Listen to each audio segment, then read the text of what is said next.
morning today. It's always a pleasure to be in this beautiful chamber, which represents pretty much the topic that we're going to talk about today. I mean, it's depicted in this building multiple times about who Missourians are, who we are as a country, and what the value of our property means to us.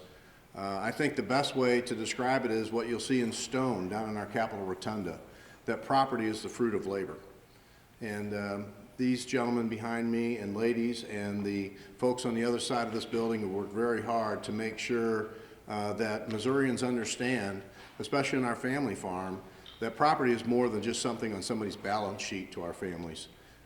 It transcends generations many times, and it is who we are as a people and who we are as a country.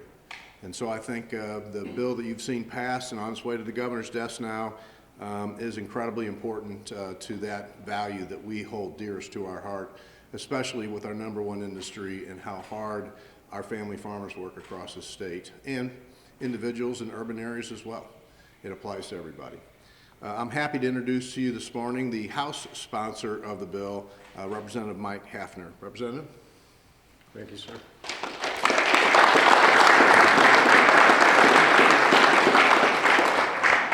What I appreciate about this legislation is that it was a team effort, and I want to be very clear. This bill was about protecting the Constitution and that foundational right that we all hold so dear, and that's property rights. And also, there's a lot that has been said about what eminent domain means, but what this bill means moving forward, we embrace economic development. We embrace it as a state, and especially when it comes to improving our electrical grid, but we will not do it on the backs of Missouri farmers, ranchers, and the Missouri agricultural industry. And I appreciate Senator Jason Bean. To be able to partner with him has been an incredible joy. I appreciate all the members that are standing and giving us the time to do what we need to do. You know, a lot of hard work has went into eminent domain reform for the last 8 years. And I'm very, very appreciative that we were finally able to take a first step in passing legislation to defending our property rights here in the state of Missouri. I want to say a special thank you to all of our commodity organizations, along with our farmers and ranchers, for all the time that they spent from start to finish of where we are now. And definitely last, but definitely not least, Representative Mike Hafner, thank you. His hard work is why we're here.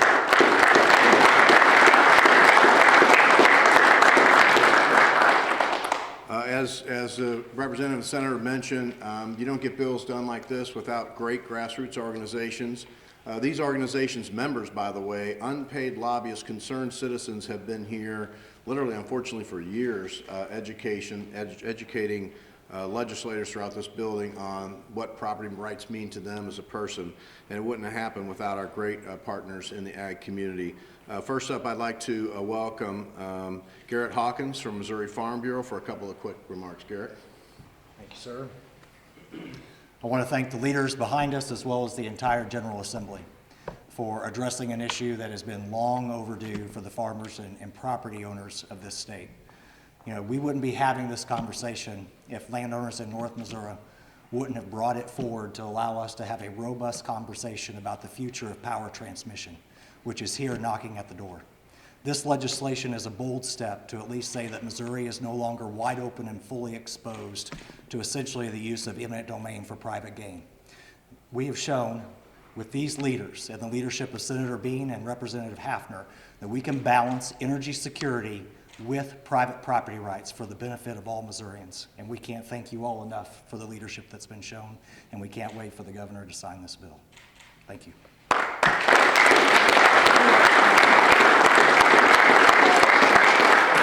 Missouri Farm Bureau is one of our largest member organizations in the state, and they have great chocolate milk at the state fair. Next up, one of my good friends represents our family farms and the beef industry, cattle industry across the state, understands as a farmer himself what property rights and this bill is about from a first-hand basis. Please help me welcome Mike Deering from the Missouri Cattlemen Association.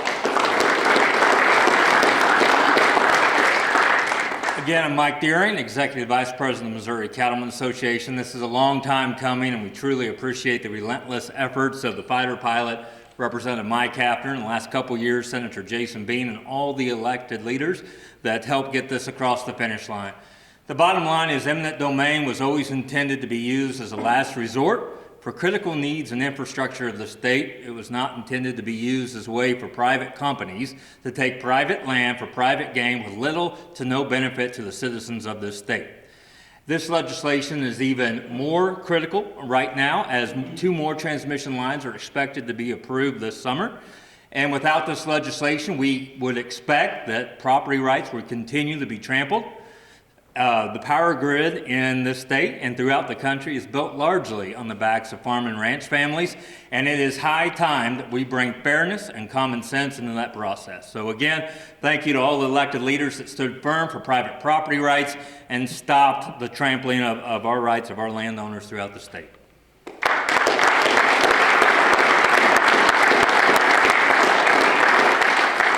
Somewhere I saw Ben, there's Ben from Missouri Corn. Ben Travelos, come up please with the Missouri Corn Growers. Well, Ben Travelos, Missouri Corn Growers Association. On behalf of Missouri Corn, want to thank sincerely Senator Jason Bean and Representative Mike Hafner for their steadfast leadership on getting this across the finish line. I believe it's all pretty well been said by the speakers before me, but I will say there's nothing more fundamental to owning and operating a farm than property rights. And so with that, thank you guys so much for all that you've done to help get this across the finish line.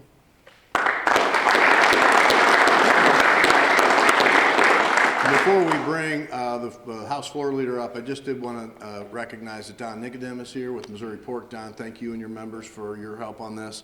And Gary Wheeler with Missouri Soybean Association. Their members have been very involved, as all of the House and Senate members behind me have very much involved. We're going to introduce... I'm sorry, thank you for the tie. I have a corn tie too, I just can't wear 2 at once. I don't have a cattle tie though. I guess I need to pay my dues. I'm going to introduce the floor leader of the House, and after the floor leader speaks, any question and answers for anybody here that you have, I'm sure that they'll be happy to direct them to the right person.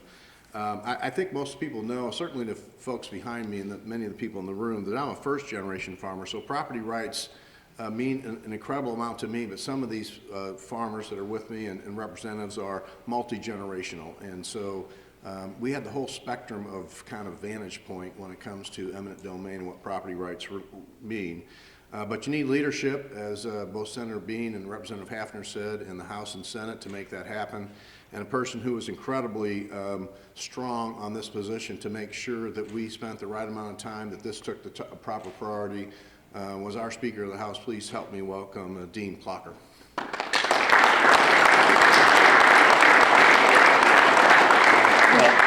I want to thank everybody, the men and women behind me, the team that put this together this year. I mean, it's been a long work coming. I won't belabor the fact that I think we all believe that our personal property rights in this country are fundamentals and one of the benefits of being an American.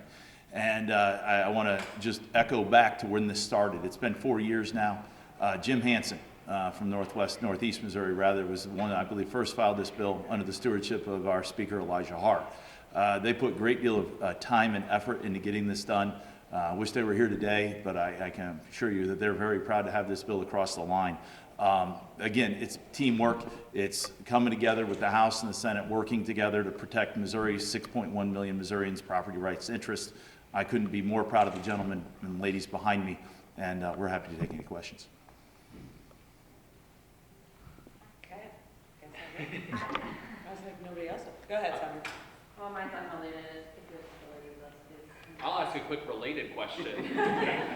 So, as was alluded to earlier, there are plans in place to implement some power lines throughout the state of Missouri. With this legislation, do you anticipate any sorts of roadblocks that are going to come as far as getting that clean energy here at this point? Well, we got to remember that there were 2 bills that were filed, and we wanted to make sure, and this gentleman standing right here was the one that made it happen, is that we moved with legislation to correct problems in statute that were exacerbated by grain belt. This is a forward-looking bill, all right? But what it's going to mean is that condemnation has to take place, and we're for economic development. But if we're going to do that in the state of Missouri, we're going to make sure that there's fair market value being afforded to our farmers and our ranchers. And then the other thing that's extremely important, we need to make sure that it's good for the state of Missouri. So if there's going to be a transmission line, it needs to drop power in Missouri to benefit Missourians. That's what this legislation is all about. Representative Hafner, yesterday, however long ago it was, that you guys debated this on the floor, you were asked about cities. You know, some of your members on the other side of the aisle were concerned about eminent domain when it comes to more urban areas. Kind of talk to me about, you said that you'd be willing to work with it, but, you know, this isn't just because of farmers, but this is something that the whole state faces. I don't know if you can kind of elaborate on that. Yes, I can. So I'm going to repeat something that I said on the floor, and I'm going to expand on it as well.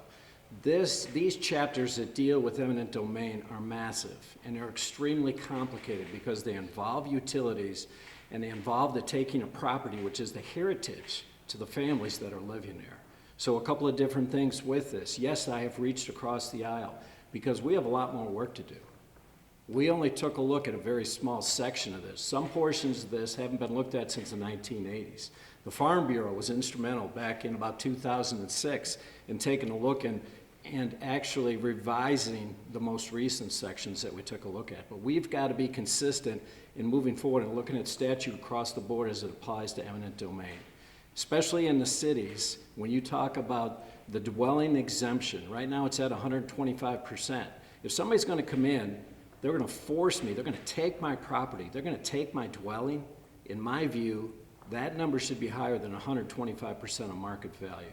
And so I've reached across the aisle, and every person, not only the elected official, but also the agricultural industry, we have talked about this, and we want to improve the eminent domain statute, and that exemption has to be improved as well.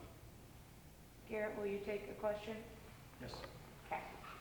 It has to do with farmers a little bit. I just kind of want you to elaborate what you've been hearing from farmers over the years. I know that this didn't get across the finish line in previous years, but have you heard, I know this happened this week, have you heard from any farmers since this is on the governor's desk? What are they saying? What are they looking forward to? And kind of any horror stories when it comes to this? Well, let me start by saying when the House took its final step, I was in Texas County with County Farm Bureau leaders from about 12 counties in south central Missouri, and in real time, I was able to share what this body did in taking that final step to put in place the most robust reforms that we have seen in the eminent domain statute since 2006. But let me be clear, as Representative Hafner said, we see this as the beginning. Okay? We see this as the beginning for a continued conversation about common sense reforms that are needed. So truly for our members, it is a victory for farmers and landowners. It's bittersweet for those who have fought this fight for so long, who live in North Missouri, but they know from a bigger picture standpoint, farmers and landowners in this state are in a better position as we continue to talk about how this state moves forward economically and as we look at energy security in the future. I was just going to say, do you have a lot of farmers that deal with this on average? How often? I know it's kind of really hard for you to ballpark a number for me, but could you give me some sort of estimate? You know, of the calls that we get into the building,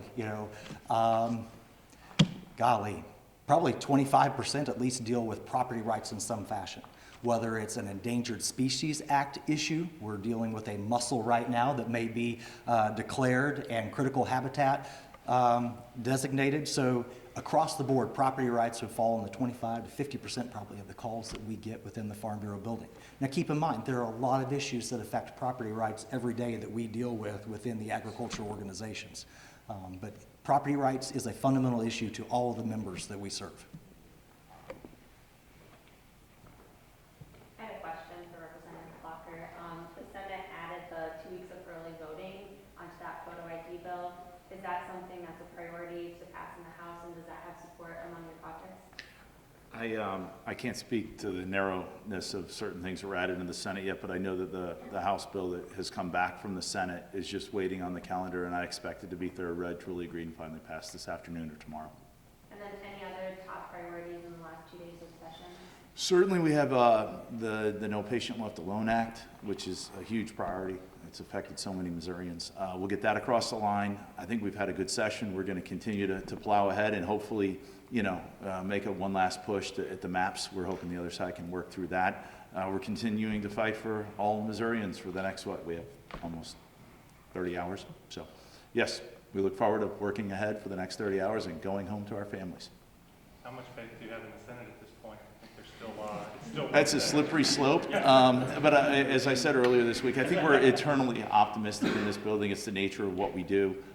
You know, this bill has taken 4 years to meet fruition, to just get it to the governor's desk. And as we fight so hard for what we believe in Missourians, you know, we're going to continue to do that. And, you know, hedging or putting odds on what the Senate does is a dangerous game. And we're just going to keep working in the House on issues that we can work on.